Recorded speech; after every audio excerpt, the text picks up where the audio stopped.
All right, there you have it. There is the bracket. All right, let's break down Ohio State and Tennessee. Tennessee, like Ohio State, has 2 losses. Tennessee had a loss to Arkansas, and they lost to Georgia. I have seen Tennessee play a number of times this year. Very skilled players. Mm-hmm. They have speed. They're an SEC team. How will that affect them coming up here, Dane? The speed. You played receiver. They have some fast guys like Ohio State, and they both have to play in this weather. But how will that affect a Southern team coming up here? And it could be 20 degrees, 19 degrees. Heck, it could be snowing. We don't know what it'll be. Yeah, weather always has its factor. I think the days of the SEC speed has kind of gone by the wayside since recruiting has gotten so national.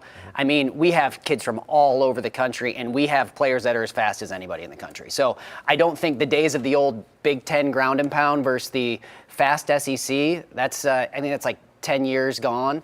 But I think, yeah, anytime you're coming up and you're not accustomed to that weather, yeah, it can play a factor.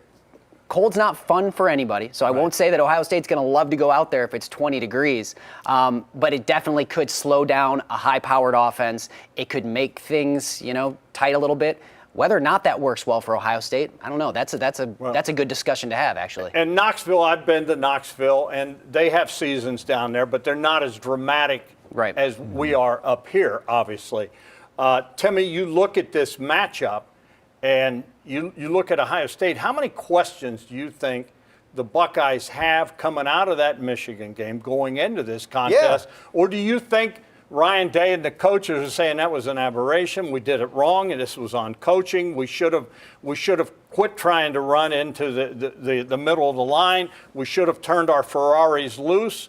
I mean, is that what their mindset is? And how hard is it going to be to convince the players that they're fine? I think what it comes down to now is all that stuff that you talk about, losing to Michigan. Well, everybody that is in this field now is feeling like they've got a shot. So, yeah, you're hearing the Ohio State players and the coaches in the recent press conferences, even though that last one that we had was kind of a strange one because we were kind of celebrating National Signing Day, but also breaking down the Michigan game and trying to find the excitement for still having a shot at this thing and rallying. I think Tennessee feels the exact same way, though. So I think maybe, you alluded to weather. I don't know how much of a factor. We don't. Whenever we see the forecast, but if this game is in is in the 40s, throw that out. Like if it's snowy in 20s, then we'll talk about it. But I look at the matchups. I look at the teams.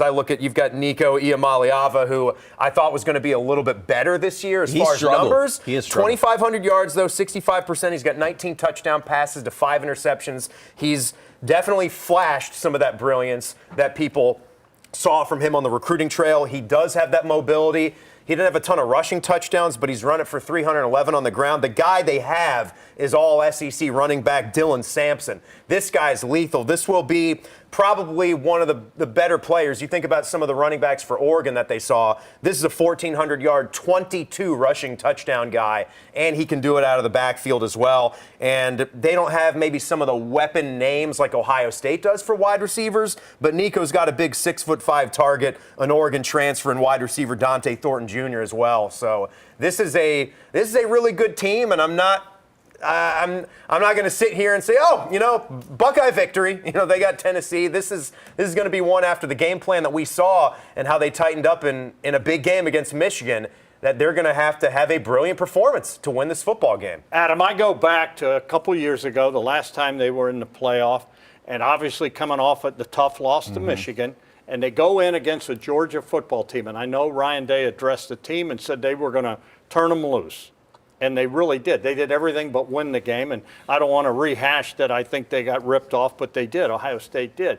But with that said, do you think we see Ryan Day go back to that and realize, hey, we're just going to turn them loose? This is the time to do it. I think it's interesting you say that, because I think if they had gotten Indiana 100%, they would have said, let's let it fly, let's have a good time. This Tennessee team, they struggle a little bit up front.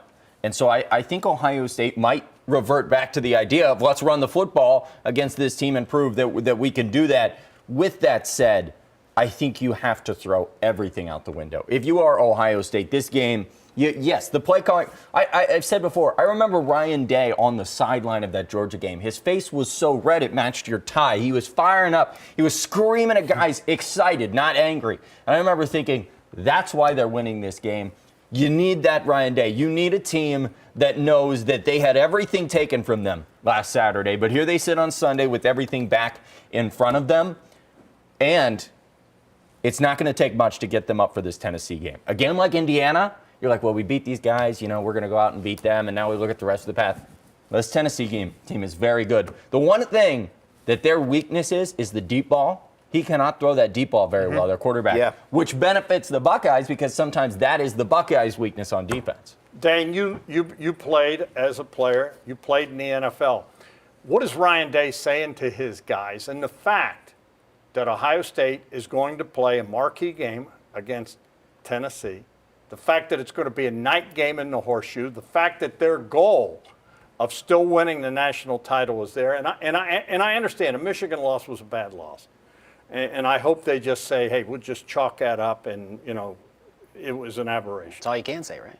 They lost to an Oregon team in Oregon's place by 1 point. And they, in my opinion, should have won that game. Do they revert back to that? This is not going to be a hard sell to get these guys up for this, is it? No. I mean, I think you hit the nail on the head with the 2022 situation with Georgia. I think you came off a tough loss to Michigan, and it wasn't any – this was a tough one. That was a tough one. You still had to talk to your team, refocus them, and we saw a team that we didn't really know existed. For us that watched them all year, you saw a team that was firing, a C.J. Stroud that was like, he can run. That's like, I was going to say that, yeah. And this is like – and you saw a completely different team where the feeling around here was, okay, now we got to go play Georgia, to watching that game – and they looked like the better team. So I think whatever you did there, I think you just run that back. There will be a tough part of it is that you're going back into our stadium. Usually is a good thing, but you got to kind of get that taste out of your mouth from the last time you were in there. Can I bring something up to you guys that I feel like never gets talked about? Does it have to do with the playoff in Ohio State? Of course it does. I didn't know if it was like a personal thing. We could do it off camera. Can this wait 18 minutes? You know me, but I'm not going to completely derail the show right here. I'm watching these games last night, and the finish of that Clemson SMU game. I don't know if you guys stayed up for that or watched the highlights, but that was he's going to insult the kicker. That was pretty good stuff. It's the kicker. It's the kicking game. Yeah, it is. I feel like I think there's a stat that we haven't made a 50-plus yard field goal in 5 years, and we know that there was a pretty important one. We could be, in an indoor venue where you got to sail in a 50, 51, 52-yard kick every now and then if you're going to be a championship-level football team. And I'm watching a true freshman who, gives this smile to the sideline, right before he goes out there, and he just nails a 56-yarder to win a conference championship. We don't have that, and people are asking me on Twitter, who's the last, stud kicker we've had? And I'm like, you know his name. Say his name. It's Nuge. That's how long it's been since we've had a stud kicker that you can count on. Good. Stud kicker. All right. Stud kicker that you An can NFL throw out there. Kicker? If you had to kick 4 or 5 kicks in a game, if that's the way it's going to be when you rely on your defense and you win a lower scoring affair. I don't know if I don't have that faith right now. Well, following that up, and Adam, I'll ask you, because I broke it down to 4 plays, cost Ohio State the Michigan game. As bad as they played offensively, 4 plays. The 2 interceptions, the 1 interception was just a gift. You give them their first touchdown right there, bring it back to the 2, it was a gift. But those were chip shot field goals, and, Ryan talked about the wind swirling. Well, Michigan made a 54-yarder.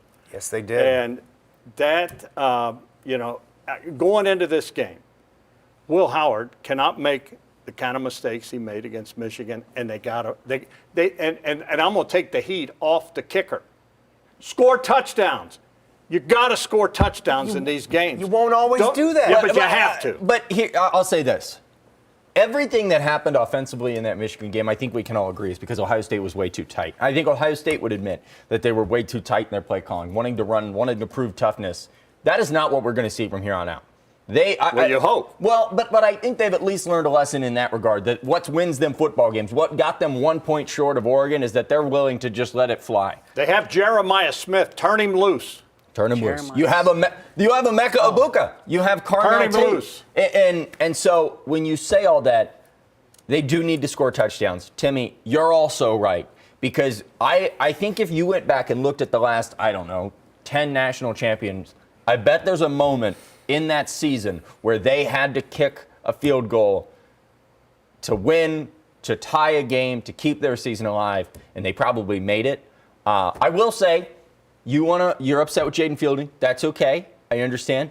He kicked really well against Oregon. He made 2 clutch kicks against Oregon that kept Ohio State in that game. He struggled down the stretch here.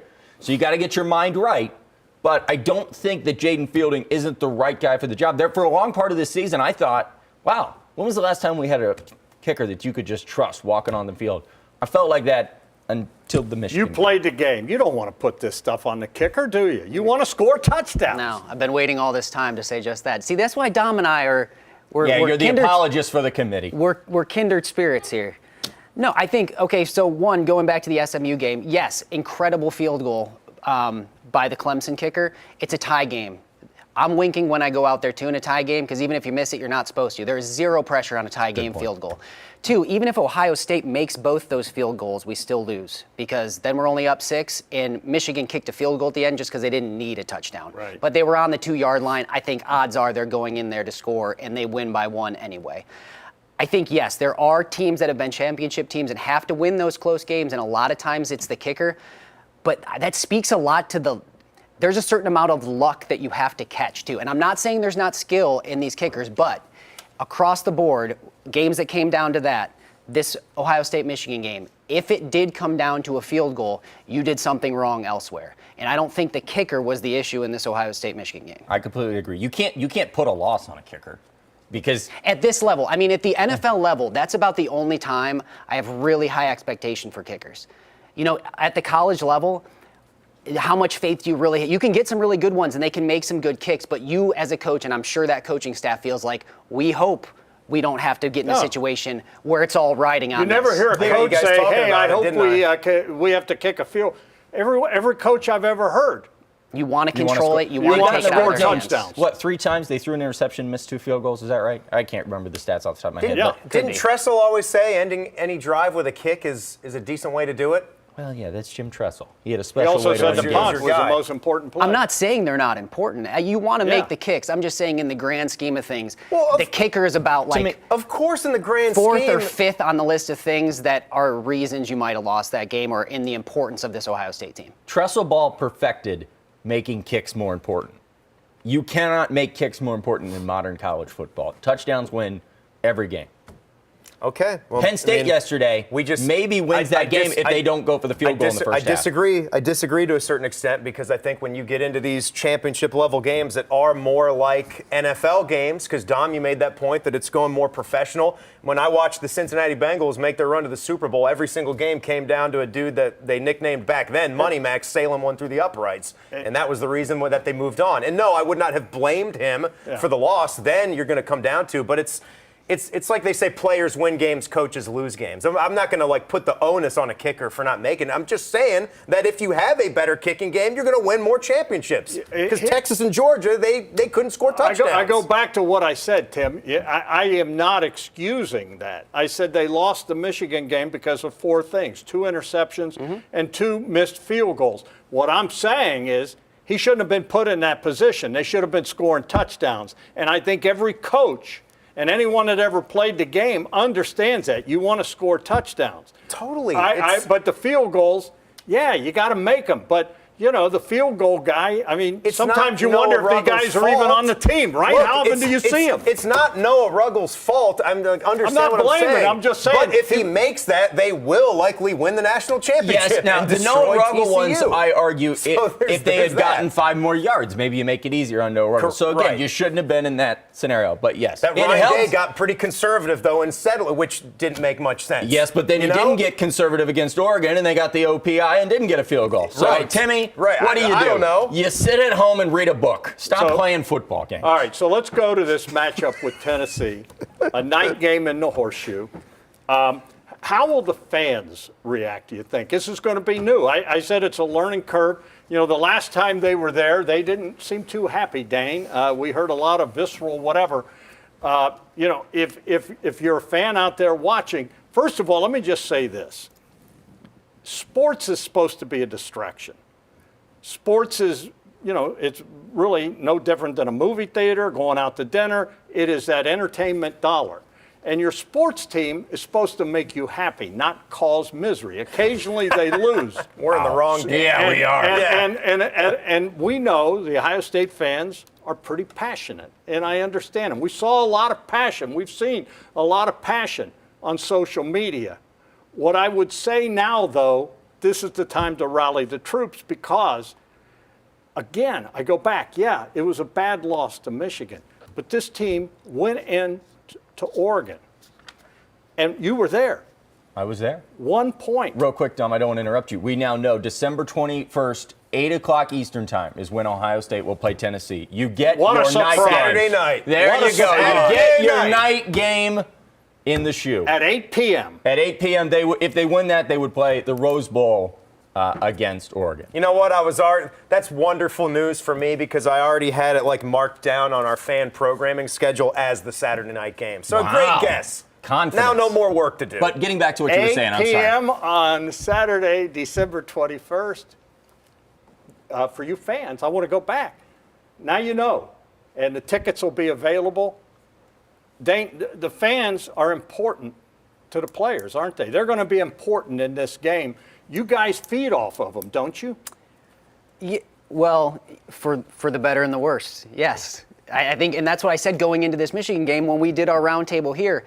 It's going to be tough for Ohio State to play at home because if things aren't going well, things get real chirpy in there, or it gets real quiet. You start to feel the pressure of that place. As you're a player, do you feel that when the fans are booing? Now, I was impervious to pressure, Dom, but Okay, a lot of players do feel that. He's Yeah. from Toledo. He doesn't Yeah. know what But that you is. do. You guys hear the boos and all that.